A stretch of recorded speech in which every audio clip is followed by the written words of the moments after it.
Hello everyone, in this video I'm going to be doing a review of AutoHDR as it stands in March 2025.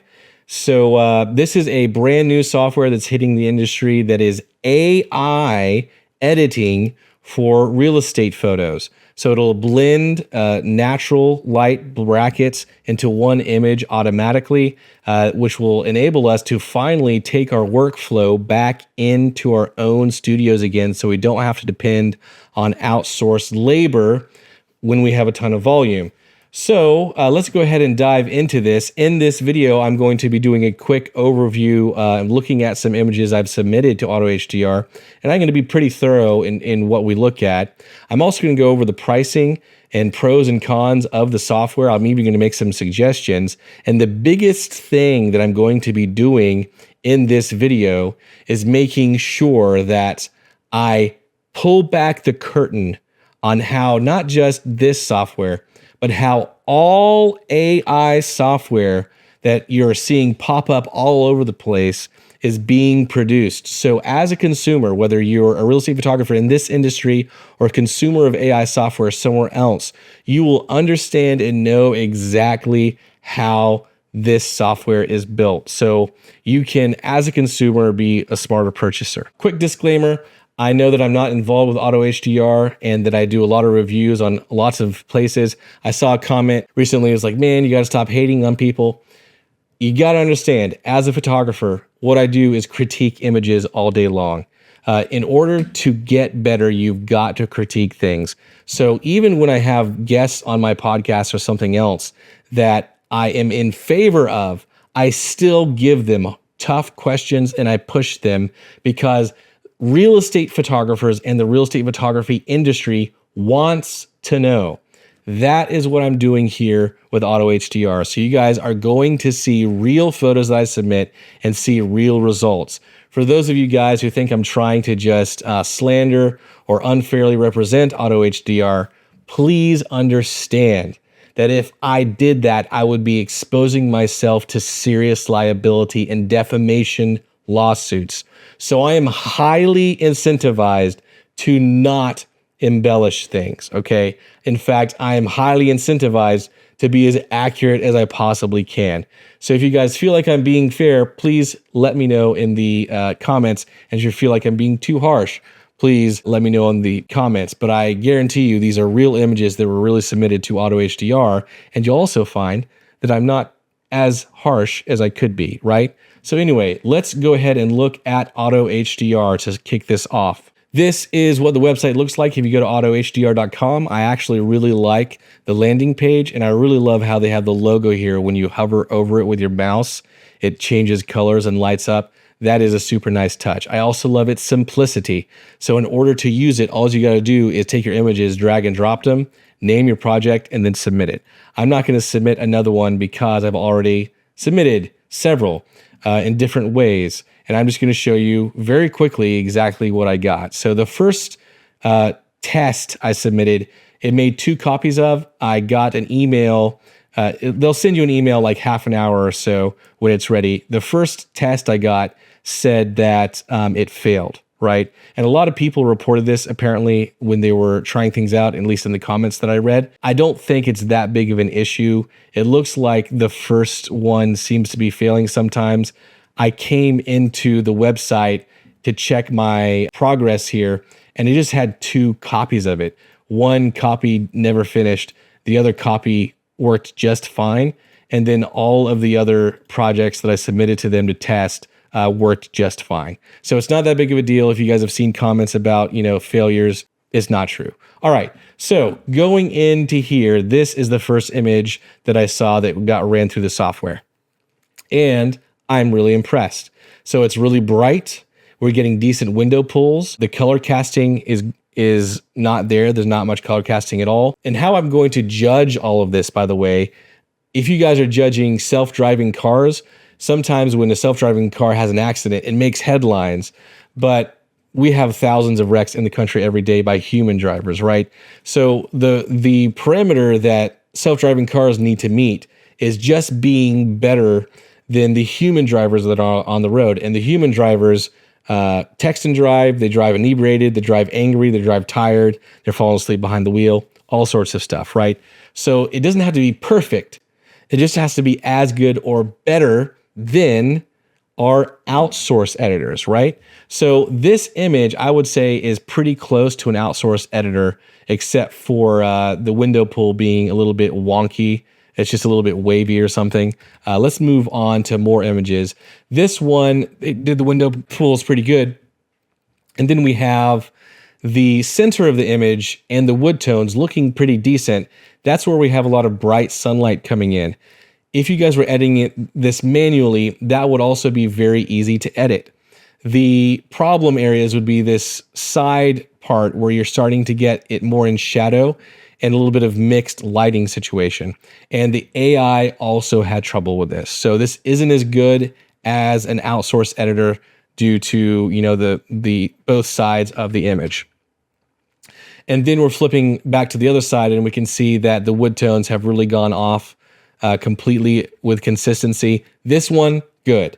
This one, not so good. All of the reds and the oranges in the images are off. The chimney is looking okay, but also the window pulls have started to get really funky with almost black window panes and window pulls that, you know, are just too strong. So not the best image there. And then we have more things that we're starting to see where, you know, you may not have considered the fact that, oh, when you have an editor, they will remove your reflection out of things like this glass chimney. So that didn't happen with AutoHDR. You can go ahead and auto remove it yourself. If you use this tool, you're gonna have to draw a circle around it, which, you know, you're working now. That's not why we're paying this stuff to do. You know, we're paying an outsourcer so we don't have to edit, right? So we don't want to pay a software so that we still have to edit, right? It should all happen automatically. And that's not something that an editing software is just going to catch that easily. The rest of it is okay, but these are just some things that, you know, are things you might not have considered. This image is good. We're about on the 5th or 6th image here, and this one is acceptable like the first one was, but all the other ones had issues. And then again here, we're having ones that not acceptable. This is a challenging photo though, because we have probably 3 sources of mixed lighting. We've got strong sunlight coming from the left. We've got tungsten lighting coming here from the dining room and fluorescent lighting coming in the kitchen. So we're getting all sorts of tones that are all over the place. My editor would have handled this, but the AI didn't seem to do it that well. And then on this one is where I kind of like, maybe I'm not giving the AI enough resources to use, because like maybe I just gave them a bad house, because this photo, the AI really just whiffed hard. The wood tones are way off. In order to fix this image, it would make more sense to just start over from the beginning and edit the photo manually, which is going to take me, 3 or 4 minutes. So not ideal here. At this point, I decided to switch to a different house that was a little bit more current, and it just has more modern colors and things that would be more easy to edit. So these are just a few more photos. It seems to do well in rooms that have a lot of natural sunlight, but frankly, so does every software. So anyway, moving on there from that first test, I went ahead and tried to give it a more modern interior. So this one is a little bit more updated, and you can see that this is the first image, and the window pull on this front door is weird. And it's not because we have a dirty lens or something, it's just the software. Another thing that's an issue, if you look into the dining room here area around the staircase, this is actually one of those like beige mustard color houses, but it's went ahead and bleached all the walls white. This is going to be something that clients complain about, and it's something you really have to make sure you're not falling into when you're hiring a bad editor, right? So a good outsourced editor will not do that, and mine certainly does not. And you'll see that once you switch into the dining room, that it has shown it to be beige in the first photo, and now in this photo it's gray.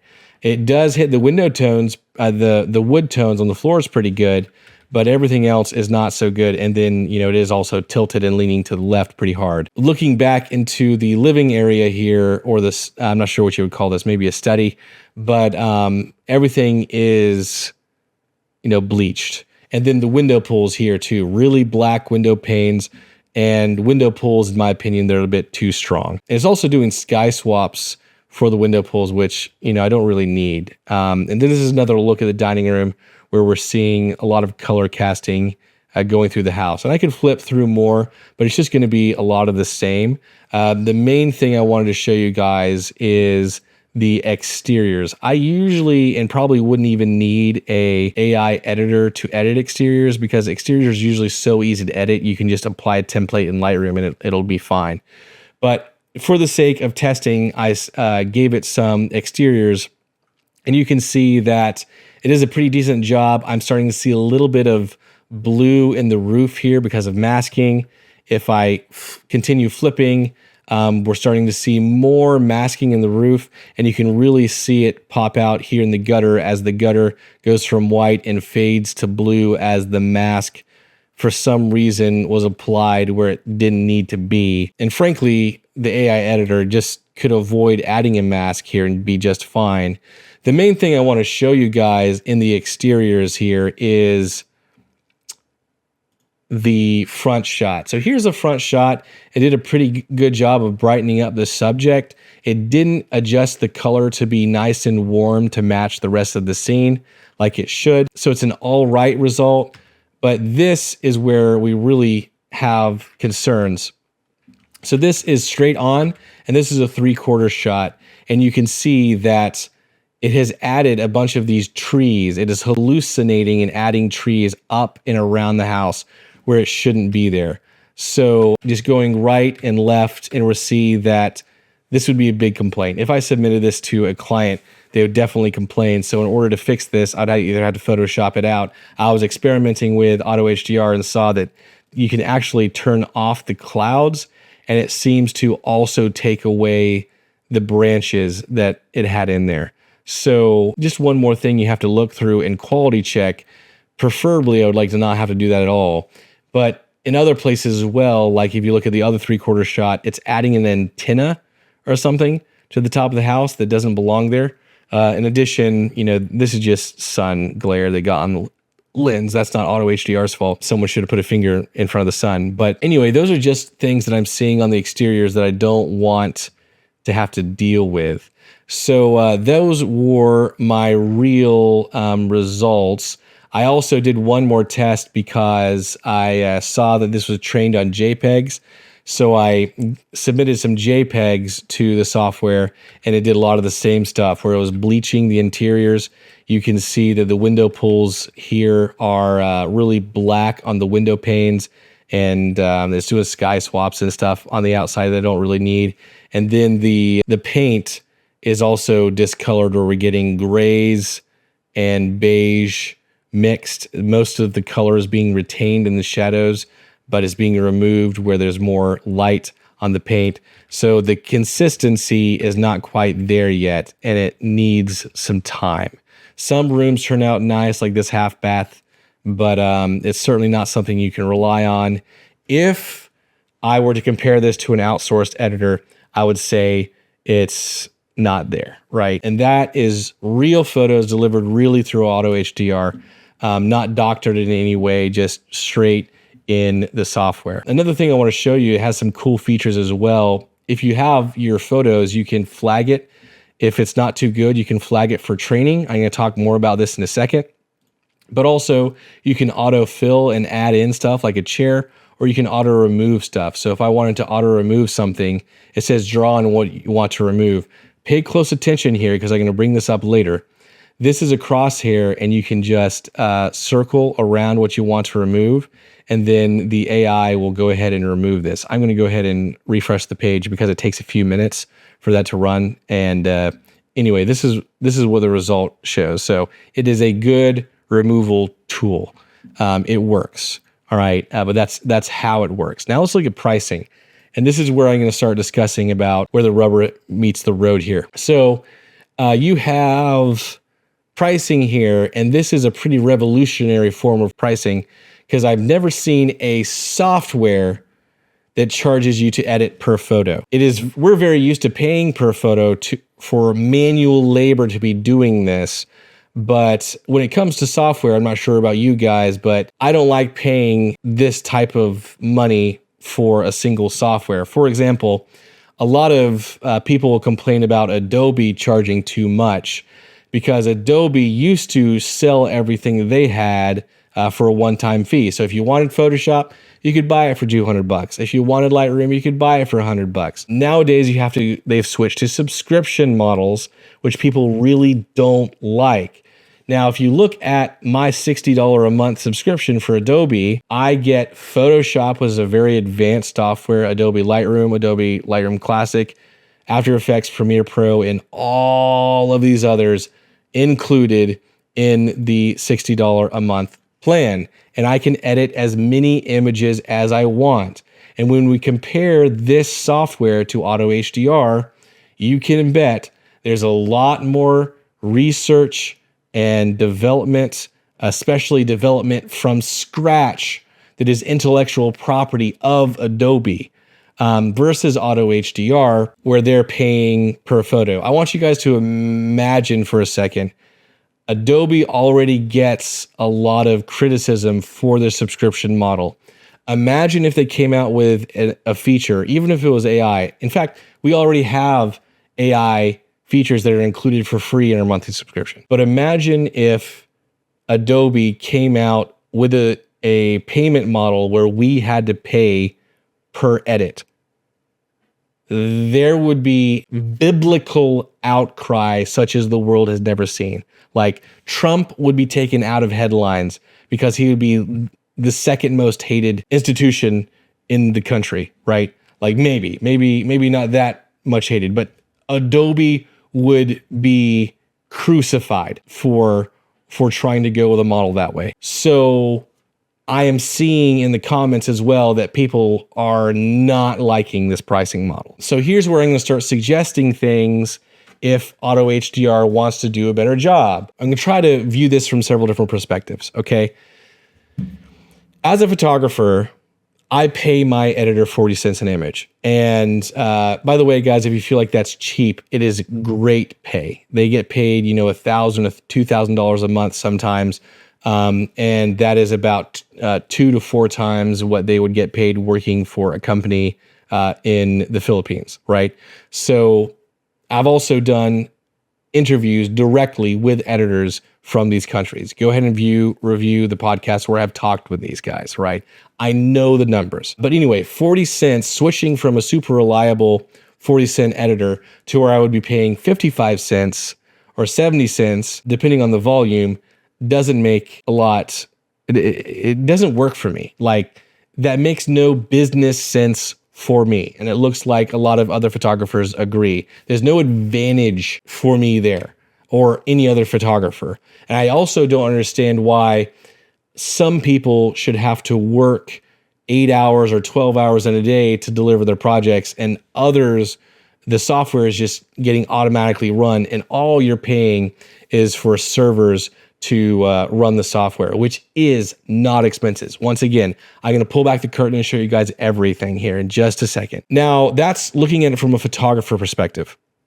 From a business perspective, for the people who are running this, I'm some guy named Matt, and then he's associated himself with some other people like Brendan.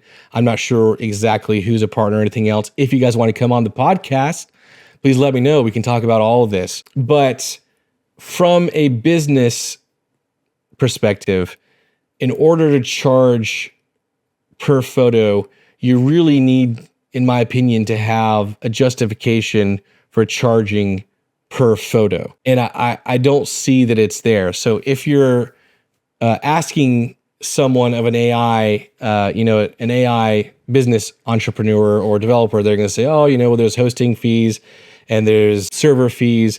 And, before you know it, we're barely making any money, right? Let's see if that's true. And they didn't say that. I've just been seeing some stuff. So this is where I'm going to talk about AI development. As you guys may or may not know, I have developed software myself.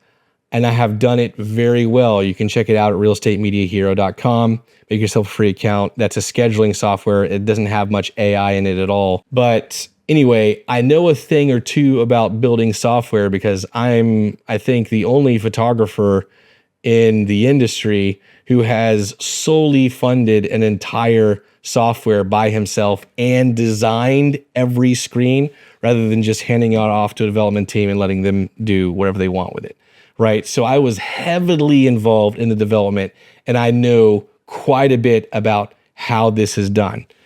So I'm going to do for you right now what no software developer would ever do, because it's not in their best interest to do something like this. But because I am photographer first, I'm going to pull back the curtain and show you guys how this stuff is done, so you guys could even do this yourself if you wanted to.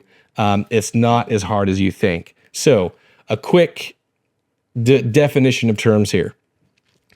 There's open source and closed source software.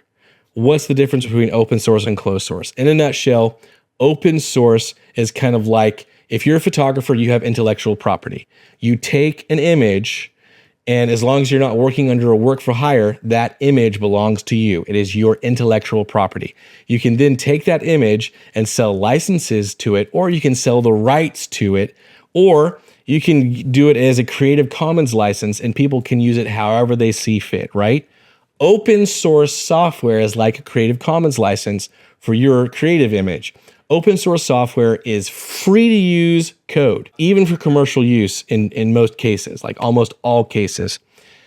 A lot of the AI software you see popping up all over the place, both inside real estate photography and outside real estate photography, are done using free open source software. So this includes filters you'll get on Snapchat or TikTok. This includes, if you're watching a viral video of a humpback whale getting scraped barnacles off of, and you notice that it's not real, or like a puppy and a baby, or Trump and Putin just like fighting each other and doing a slap, fight or something. It's AI generated, and it's generated through prompt models, text to video models. Have you guys seen text to video models in real estate?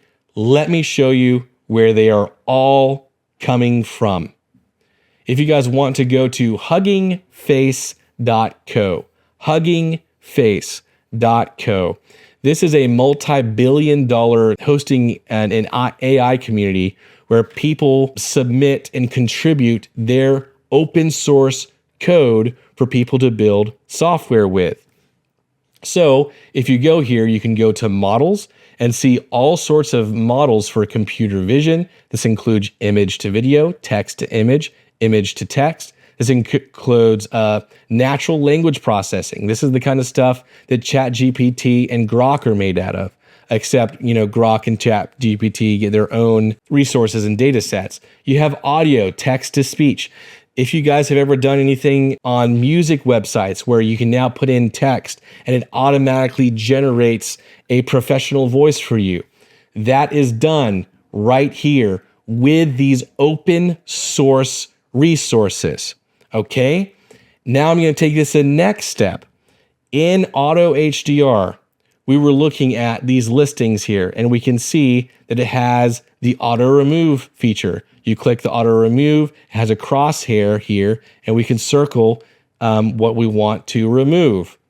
I just perused the free open source technology here in Hugging Face, and I found several different models where I could, once again, here's that crosshair that should look similar, where you select your space, you click submit, and it finishes the job for you here using AI. I did this in a few minutes. It cost me nothing. So in order to implement some of these things into your software, all as a developer has to do is take the code and connect it to your software. So it's not like they're building these things from scratch, which is why we have new text to video or photo to video software companies coming out every day. And I did a podcast with a photo to video guy, and we didn't talk too much about the actual code and what's under the hood. I kind of asked him about that, and he kind of shied away from the question. And then, I've asked my development team to talk to me about AI and tell me where I'm wrong and where I'm right. And I said, it kind of seems like a lot of these people are taking open source software, slapping their label on it, and just pushing it to market and saying they have their own secret sauce when it doesn't seem to have that much secret sauce at all. That is the case in a lot of situations. So whether you're using one company or another, oftentimes they're just using a different open source code, and they really haven't done that much of their own training on their model. Now, I'm going to go further too here. Here is an example of a photo to video. They call it in the industry video diffusion. So if you look up diffusion models, you can find plenty of these on websites like Hugging Face. And you can also find this. Guys, this is going to blow your mind. This is a data set that I found for real estate photography photos. And this is pages and pages of photos for real estate photography. That's page 1, page 2 of just a ton of photos for real estate photography. And it looks like they've scraped this stuff, possibly illegally, because the details includes like, hey, beautifully built 5-bedroom detached duplex. Call us today. That sounds like it was stripped right out of a listing. That's because it probably was. So we as photographers do need to be cautious and be careful with how we are submitting and sharing our photos, but also not being loosey-goosey with our image rights. We need to be very protective of what we have, which brings me back also to AutoHDR.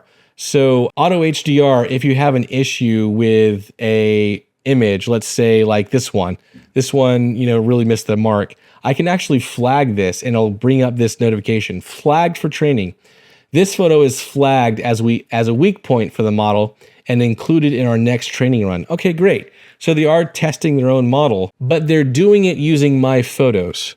So if I'm using AutoHDR, I'm literally paying them, and I'm paying them premium pricing that have never been seen before in software, so that they can use my images for free. And another thing about this as well is, and I'm going to show you guys this live, I'm not seeing any terms of use of any kind anywhere on the website. So frankly, they don't have anybody's permission to be using knowledge base. Okay, uploading photos. Okay, that's actually how to edit in Spiro. I'm not seeing any. Yeah, there's no terms of use that I can find here. I've looked, balance and subscription, Dropbox automation. Yeah, so they don't have terms of use. There's nothing. I just wanted to double check and look through the whole website live so that you guys can see for a fact that it indeed is not there, but they're definitely using your photos to train their own model. Anyway, I went on that whole big explanation, and I'm going to bring it home right here. 40 cents or 80 cents a photo is not a reasonable price, no matter what perspective you look at it from. The only way you can justify that is because people are trying to make a killing off the software. Is it justifiable? That's something that I need you guys to answer for yourselves, because I'm not going to go ahead and answer that for you. But I presented what it takes to build this software, open source versus closed source codes. We can see that they've used a lot of this open source in this software specifically and a lot of the other ones that I have seen. My suggestion would be to do a $25 to $50 a month subscription model. If you guys have a good product where people can really do the editing themselves, you guys would be competing with someone like Adobe, which is no slouch in the industry. And if you guys got 1,000 users times $50 a month, that would be $50,000 a month, which would more than justify the amount of work that's been needed to be put into this. And getting 1,000 users would be dead easy. If you guys have software that can edit photos and blend it, you guys could easily get 5,000 users and get $250,000 a month, and they'd be making over $2.5 million a year. Like, that's a great business. But trying to charge $4,000 a month or $550 a month, that's really ambitious. Is it worth it? Like I said, decide in the comments. If you guys feel like I'm being unfair here, I have been as transparent as anybody possibly can be. And I'm a software developer myself, right? So showing you guys these resources isn't exactly advantageous to me. It's just being upfront, honest, and transparent, right? So what are some other things I wanted to talk about before? I've talked about pricing and talked about the pros and cons and the licensing, and we did reviews of the actual images themselves.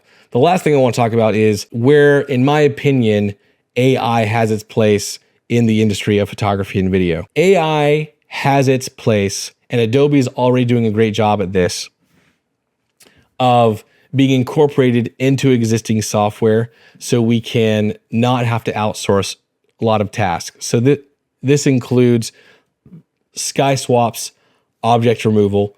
That's made our lives 1,000 times better. The next thing that's going to happen is, and this is just how trends go in AI. I'm not doing anything or causing anything that wasn't going to happen anyway. You see this trend all the time. A new AI product comes out. People see it as popular. They find out how to do it themselves because the software was made with open source.